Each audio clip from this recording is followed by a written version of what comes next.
Bonjour, vous souhaitez intervenir sur les marchés financiers de manière simple et efficace?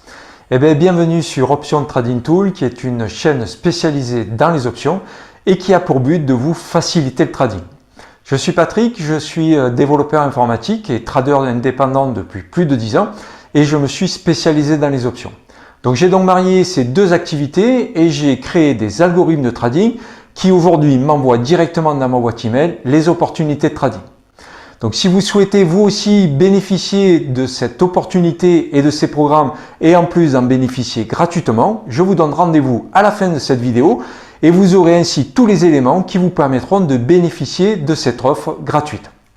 Donc voyons voir maintenant dans la vidéo ce que les opportunités de trading qui ont été générées par ces algorithmes ont réalisé et produit sur le marché.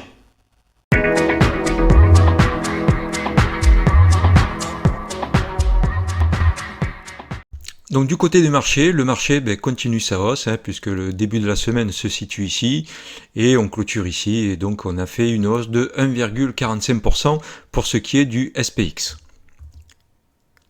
Du côté du VIX, bien que le marché ait sur le courant de la semaine augmenté, on voit qu'entre le début de la semaine et la fin de la semaine, le VIX a également augmenté alors qu'il aurait dû théoriquement être plutôt baissier. Du côté des secteurs, on peut voir que l'ensemble des secteurs a augmenté, en dehors des communications et services qui est le secteur qui a vraiment marqué le pas et qui n'a pas participé à la hausse qu'on a pu voir sur cette semaine. Donc normalement, du point de vue de ce qu'on appelle la force relative, s'il y a un secteur à privilégier pour ouvrir des shorts, probablement c'est les communications et services. En tout cas, ce sont les secteurs les plus faibles et il vaut mieux ouvrir des trades haussiers sur les secteurs qui, eux, au contraire, ont plutôt une tendance haussière. Donc on voit qu'au niveau de la communication et services, c'est le secteur qui reste sous sa moyenne mobile, donc qui est le secteur le plus faible actuellement. On voit que les consumer cyclical, bien qu'ayant bien rebondi, restent malgré tout pas franchement haussiers en termes de tendance. Le consumer défensif, au contraire, confirme la hausse qu'il a entamée depuis maintenant un certain moment. L'énergie continue à osciller entre un plus haut et un plus bas, donc il n'y a pas franchement de tendance sur ce secteur-là. Le financial, bien qu'ayant à un moment donné franchi à la baisse la moyenne mobile, repart à la hausse. Il vient de casser donc les plus hauts récents qui avaient été atteints. Les healthcare continuent dans leur lancée, à savoir la hausse. L'industrial, lui, reste toujours dans son range. Les real estate continuent sur sa lancée, qui était la hausse, et donc accélère et continue, et bien évidemment la baisse des taux va jouer en sa faveur. Les technologies, quant à elles, bien qu'ayant rebondi également par rapport au creux qui avait été réalisé, a augmenté, mais a malgré tout sur le courant de la semaine marqué le pas. Donc on voit qu'il y a bien une rotation sectorielle qui s'effectue actuellement sur les marchés. Et les utilities continuent sur leur lancée, à savoir au niveau de la hausse. Du côté donc maintenant des algorithmes et des statistiques, donc il y a eu un capital nécessaire sur la semaine qui vient de s'écouler de 36 000 $. 72 opérations ont été clôturées pour un taux de réussite de 63,89, soit quasiment 64%, et un retour sur investissement de 26%. Donc on voit que le début de la semaine a été quelque peu compliqué, puisque même si c'était haussier, c'est pas franchement haussier, pour ensuite partir à la baisse. Cette baisse se comprend par le fait on était proche de l'échéance, et généralement les algorithmes ne vont pas jusqu'à l'échéance, pour des opérations évidemment qui sont perdantes, soit elles sont gagnantes et le TP est atteint, donc les positions sont clôturées, soit les positions sont à la baisse, sont perdantes, et donc ne vont pas jusqu'à la date d'échéance. Et comme là on voit que dans le milieu de la semaine, on se rapproche du vendredi qui est une des dates auxquelles certaines des opérations sont ouvertes et donc on arrive à l'échéance, là ce sont les opérations qui étaient en perte latente qui sont venues se clôturer, d'où le fait qu'on a eu cette baisse dans le courant de la semaine, pour ensuite, grâce au rallye qu'on a pu connaître en fin de semaine, même s'il y a eu effectivement le jeudi qui a été une journée baissière, en tout cas les trades se sont clôturés, eux, sur des take profits et donc sur des gains, et donc l'equity curve est nettement reparti à la hausse, pour évidemment terminer la semaine sur une hausse et nous amène donc à un retour sur investissement de 26%. Du côté des statistiques, on voit qu'on a toujours 80% des trades ouverts par les call debit spread et les put credit spread. Et que par contre, contrairement à la semaine passée, les call debit spread sont redevenus majoritaires quant au nombre de trades qui ont été ouverts. Ils participent quant à eux, à 84% du montant total des pertes, mais contribuent également à 81% du montant des gains. Les put credit spread, quant à eux, participent à 14% du montant des gains, et quant aux pertes, ils y participent pour 9,66%. Donc on peut voir ici que pour ce qui est de l'ensemble des stratégies, celles qui ont été clôturées sur la semaine, mais il y en a eu 4, les Iron Condor, les Strangle, les Put Credit Spread et les Call Debit Spread, et chacune de ces stratégies ont fini gagnantes sur la totalité de la semaine. Au niveau des secteurs, on voit que les communications et services et les techs sont le secteur qui a été perdant. Là, on peut être surpris au niveau des défensives, puisque le secteur des défensives, on l'a vu tout à l'heure, était un secteur à la hausse, mais malgré tout a perdu sur le courant de la semaine. Et tous les autres secteurs, quant à eux, terminent la semaine sur des gains. Au niveau de la répartition des trades, la semaine dernière, nous étions à 30% au niveau des techs. Bon, on voit que cette semaine-là n'a pas changé. Les cyclicals, je ne m'en souviens pas. Bon, là, en tout cas, on a 21% des trades qui sont ouverts sur le secteur des cycliques. Et nous avons 11% des trades clôturés qui l'ont été dans le secteur des services. Donc nous pouvons voir qu'au niveau des call debit spread, le taux de réussite est sensiblement identique au taux d'échec, mais que par contre, évidemment, le gain réalisé lorsque les trades sont gagnants est largement supérieur à ce qui est réalisé lorsque ce sont des pertes.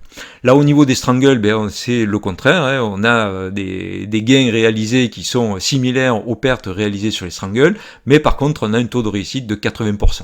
Au niveau des Iron Condor, on a à peu 50% de trades gagnants pour 50% de trades perdants, et on a une légère amélioration au niveau des gains par rapport aux pertes. C'est d'ailleurs ce qui explique le fait que les Iron Condor sont gagnants, mais de manière très très faible, puisque c'est à peine 0,39%.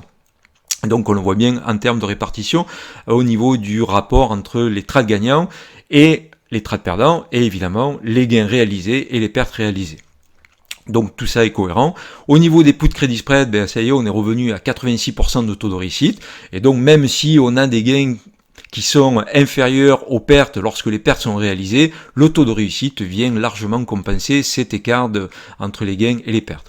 Ensuite, au niveau de la distribution entre les gains et les pertes, donc on voit que le début de la semaine est à peu près équilibré, puisque il y a, même s'il y a plus de trades gagnants que de trades perdants, on voit que les pertes réalisées sont quand même de manière globale plus importantes que les gains réalisés lorsque les trades sont gagnants, et que c'est par la suite de la semaine effectivement que les choses se mettent à bien changer, puisqu'on a d'une part des trades gagnants beaucoup plus importants que les trades perdants, et qu'en plus les gains réalisés lorsque les trades sont gagnants sont nettement supérieurs aux pertes réalisées lorsque les trades sont perdants.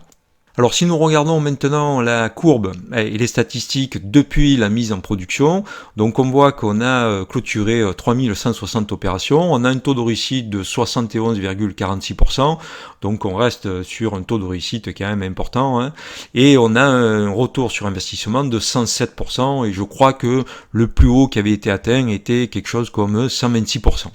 Donc la courbe des gains, quant à elle, en termes de hausse, on voit qu'elle est toujours quand même régulière et toujours dans sa tendance, que le creux, pour l'instant en tout cas, qui a été atteint au niveau de l'equity curve se situe ici, et que on est pour l'instant en tout cas reparti à la hausse, et j'espère évidemment que l'on viendra casser à nouveau le point haut qui avait été précédemment établi, et ainsi ça nous permettra de pouvoir évaluer le drawdown qui a été et qui est toujours d'ailleurs en cours de construction.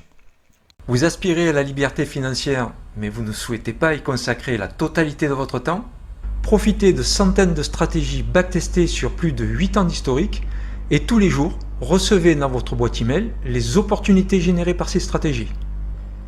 Ainsi, dans votre boîte email, vous recevez des fiches claires et détaillées.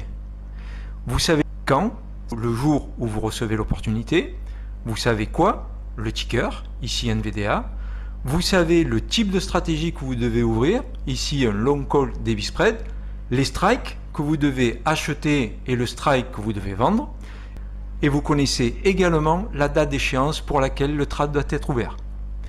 Et vous avez également la totalité des statistiques de la stratégie, qui comprennent aussi bien les informations durant les périodes de backtest que durant la période de mise en production, puisque toutes les stratégies ont été mises en production en réel sur le marché.